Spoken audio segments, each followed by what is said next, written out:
Je m'appelle Cindy, une simple créatrice de mode. Depuis mon plus jeune âge, j'ai rêvé de concevoir des vêtements capables de sublimer la beauté de chacun. Après mes études, j'ai eu la chance de faire un stage chez Rebecca, une créatrice renommée. Très vite, elle m'a embauchée, peut-être avait-elle perçu en moi un potentiel que je n'osais pas encore reconnaître. Pourtant, travailler sous sa direction n'est pas de tout repos. Sa domination est écrasante, et aucune de mes créations ne porte mon nom. Mais je m'y plie, convaincue que c'est le prix à payer pour me faire une place dans ce monde impitoyable qu'est la mode. Je travaille dans l'ombre, silencieuse, acceptant les sacrifices. Je ne savais pas alors que ma vie allait prendre un tournant inattendu. Que rien ni personne ne pourrait m'empêcher de goûter au bonheur qui m'attendait.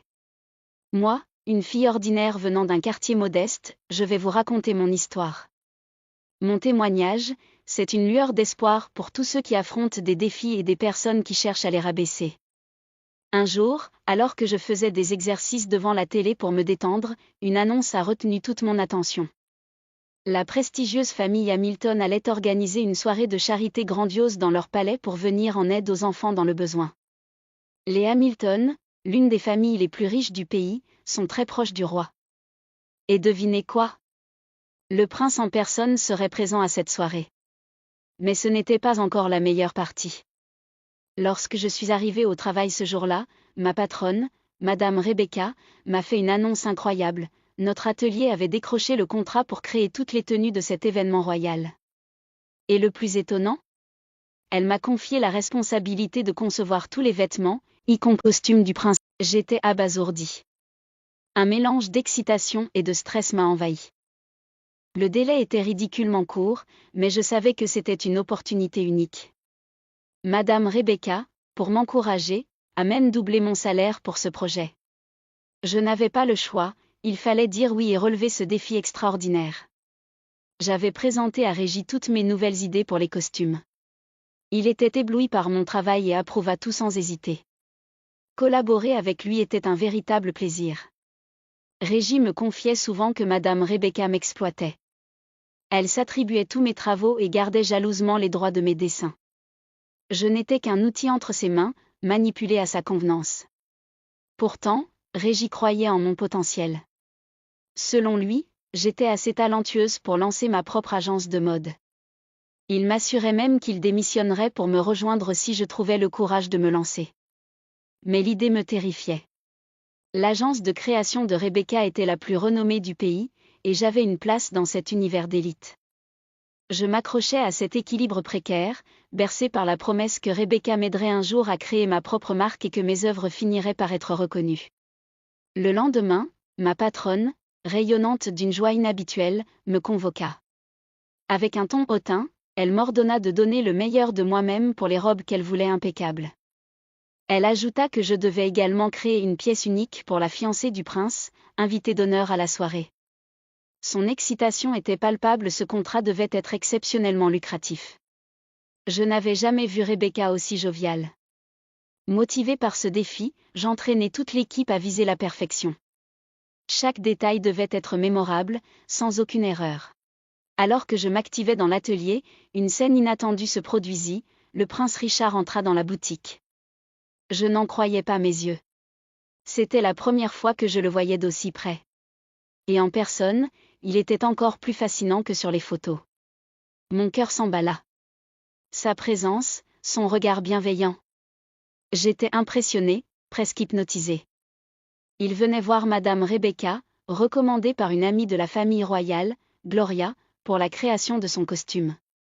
Mais le destin l'avait conduit à moi, car Rebecca était absente. C'était irréel, le prince me parlait. Il me posa des questions sur mon travail, sur mon rôle dans l'entreprise. Par modestie, je ne lui révélai pas que j'étais celle qui dessinerait son costume. Je me contentais de dire que j'étais couturière et que je créais parfois sous la supervision de Rebecca. Il semblait enchanté de faire ma connaissance, puis il s'en alla. J'étais sur un nuage. Régis, amusé, me taquina en prétendant que j'étais restée figée comme une statue et que j'avais presque bavé devant le prince. Plus tard, alors que mes collègues étaient sortis déjeuner, je restais à l'atelier, déterminée à avancer sur mes designs. Et là, contre toute attente, le prince revint. Cette fois, il n'était pas venu pour Rebecca. Il voulait me voir, moi. Je fus sidérée lorsqu'il m'invita à l'accompagner pour prendre le petit déjeuner. Sous le choc, je bafouillai quelque chose à propos des designs que je prévoyais pour son costume. Il fut impressionné d'apprendre que j'étais la créatrice derrière son futur habit. Mais ce qui l'intéressait le plus, c'était de passer un moment avec moi. J'allais dire oui lorsque Madame Rebecca fit une entrée fracassante. En voyant le prince dans sa boutique, elle se confondit en courbettes et flatteries maladroites. Elle tenta de charmer le prince, lui demandant ce qui l'amenait dans son modeste atelier. Mais le prince, direct, déclara qu'il souhaitait sortir avec moi. Sans perdre une seconde, Rebecca intervint, prétextant que j'avais trop de travail pour me permettre une pause. Comme si je n'avais pas de voix pour parler en mon nom. Cette intrusion me laissa abasourdie et frustrée.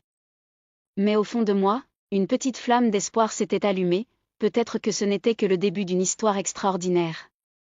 Le prince, avec un sourire persistant, déclara qu'il reportera notre dîner si cela n'était pas possible ce soir, car il souhaitait ardemment partager un moment avec moi. Puis, il partit avec élégance. À peine eut-il quitté la boutique que Madame Rebecca, le visage fermé, me sermonna sévèrement. Elle m'interdit formellement de fréquenter le prince ou tout autre client, affirmant que cela attirerait l'attention de la presse et que mon visage serait placardé dans tous les journaux. Elle menaça de me licencier si je contrevenais à ses ordres, comme si j'avais commis une faute. Je restai silencieuse, encaissant ces reproches injustes. Quelques jours plus tard, le grand moment arriva, je devais aller au Palais Royal pour prendre les mesures des tenues. Cette mission, bien que professionnelle, me comblait de joie, car elle me donnait une nouvelle occasion de revoir le prince Richard. À mon arrivée, j'étais accueillie par Olivia, une femme d'une élégance rare. Elle me présenta brièvement à sa belle-mère avant de s'éclipser pour aller chercher les jeunes femmes. Alors que je patientais seule dans le salon somptueux, le prince Richard fit son apparition, visiblement ravi d'apprendre ma présence. Il s'approcha avec douceur et me demanda une nouvelle fois quand je serais disponible pour notre rendez-vous. Je ne pus m'empêcher de lui confier la vérité, mon emploi était en jeu. Madame Rebecca m'avait clairement interdit toute relation avec ses clients. Notre conversation fut soudain interrompue par l'arrivée d'une femme magnifique mais hautaine, que j'identifiais comme la fiancée supposée du prince. Elle l'embrassa sur la joue avec une tendresse calculée, ce qui me serra le cœur. Une fois partie, je pris mon courage à deux mains et demandai au prince pourquoi il insistait autant alors qu'il semblait déjà lié à une autre. Avec une sincérité déconcertante, il m'expliqua que Julia n'était pas sa fiancée. Elle n'était qu'une femme imposée par la reine, et il n'avait aucun sentiment pour elle. Peu après, Olivia revint pour m'avertir que les jeunes femmes étaient prêtes pour leurs mesures. Je m'acquittai de ma tâche avec professionnalisme, même lorsque le moment arriva de prendre les mesures du prince lui-même dans ses appartements. Être si proche de lui me troubla, mais j'accomplis mon travail avec sérieux. Julia fit cependant irruption, lançant un regard rempli de jalousie. De retour dans le salon, Madame Virginie, une femme charmante et bienveillante, m'invita à une petite fête en l'honneur du prince. Bien que Julia et Olivia semblaient contrariées par ma présence, personne ne pouvait contredire le désir du prince. Le lendemain, je partageai mes doutes avec Régie. Je lui avouai mes sentiments pour Richard, mais aussi mes craintes, je ne me sentais pas à la hauteur. Comme toujours, Régie me rappela de ne pas me sous-estimer et m'encouragea à clarifier les intentions du prince avant de tirer des conclusions. Le soir de la fête, je choisis ma plus belle robe, mais Julia me piégea en me conseillant de porter un t-shirt, soi-disant en accord avec le code vestimentaire. À mon arrivée, je découvris que tout le monde était vêtu avec élégance, et je compris qu'elle avait voulu m'humilier. Pourtant, le prince, remarquant ma gêne, fit preuve d'une tendresse infinie. Il quitta la salle et revint vêtu d'un t-shirt, me mettant immédiatement à l'aise. Julia, furieuse, ne parvint pas à cacher sa jalousie. La soirée fut magique. Le prince et moi passâmes un moment mémorable, loin des regards critiques. Mais Julia interrompit une nouvelle fois notre discussion, insistant sur les obligations du prince envers d'autres invités. Lorsque le prince s'éclipsa, Julia m'entraîna dans un tête-à-tête qui n'avait rien de cordial. « Tu n'as aucune chance avec Richard, lança-t-elle avec une froide assurance. Il est destiné à être roi, et toi, tu n'es qu'une couturière. Rien de plus. Crois-moi, il est préférable que tu t'éloignes de lui, que tu ignores ses avances. Tu ferais mieux de garder tes distances avant qu'il ne te brise. Comme avec tant d'autres, il jouera avec toi, et une fois lassé, il passera à autre chose. Tu n'es pas de son monde. Une fille comme toi ne sera jamais une prétendante pour un futur roi. Ces mots, cruels et implacables, s'enfoncèrent profondément dans mon cœur. Chaque syllabe semblait m'arracher un morceau de mes rêves. Julia venait de me rappeler brutalement ma place, réduisant mes espoirs à néant. Une amertume écrasante m'envahit, et je ne trouvais rien à répondre. Résigné, je me convainquis qu'il fallait fuir cette douleur. Loin de lui, loin de tout cela, peut-être retrouverais-je un semblant de paix. Le temps passa rapidement, et bientôt arriva la soirée de charité organisée par la famille Hamilton. Chargé de livrer les robes, je me préparais à accomplir ma tâche, sans plus. Mais, contre toute attente, le prince Richard se présenta en personne pour m'aider. À sa vue, mon cœur s'emballa. Toujours aussi charismatique, il semblait illuminé par une chaleur sincère. Malgré tout, une part de moi refusait de se laisser emporter. Je l'aime, de tout mon être, pensais-je, mais nous ne sommes pas faits pour être ensemble. Je me forçais à rester raisonnable, à contenir mes émotions. Car je savais que laisser mes rêves m'envahir à nouveau ne ferait que rendre ma chute encore plus douloureuse. Grâce au soutien du prince à celui de Régie, j'achevai les robes à temps. Lors de l'événement, mes créations furent admirées de tous, mais Madame Rebecca tenta, comme toujours, de s'en attribuer le mérite. Heureusement, le prince Richard intervint, révélant à tous que j'étais la véritable artiste derrière ses œuvres. Ce fut un moment de triomphe pour moi. De retour chez moi, je pensais avoir vécu le plus beau moment de ma vie, mais Richard n'en avait pas fini. Devant tout le monde, en pleine rue, il déclara son amour pour moi.